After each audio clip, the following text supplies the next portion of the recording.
Ru Okada is a 25-year-old trainee doctor who used to work at this hospital. I wanted to become a doctor because I wanted to stand next to people when they're at their most vulnerable.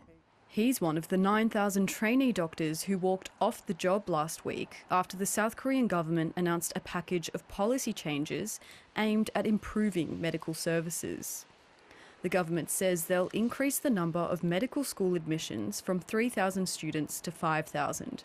But protesting doctors say the government should put pay and working conditions at the top of their agenda rather than raising numbers.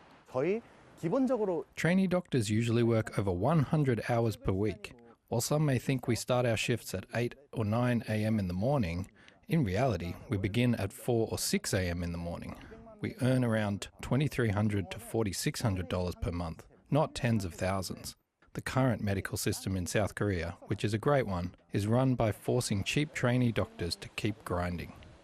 The mass walkout has disrupted hospital operations and services, with patients being turned away and surgeries postponed in some cities. Protesters argue this proves their point, that intern doctors are relied on as a crucial part of the labour force, who make up at least 40% of staff at some of Seoul's major hospitals. The government says those who don't return by Friday will face a minimum 3-month suspension of their medical licence, among other legal action. To all trainee doctors, please be back in the field by the end of the month. If you return to the hospital you left by this time, you won't be held responsible for what you've done in the past. Trainees feel they're not being listened to.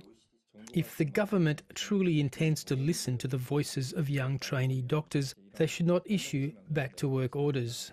A recent poll found about 3/4 of South Koreans approve of the plan for more places at medical schools.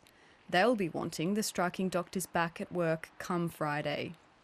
Madeline Lo-Booth, ABC News.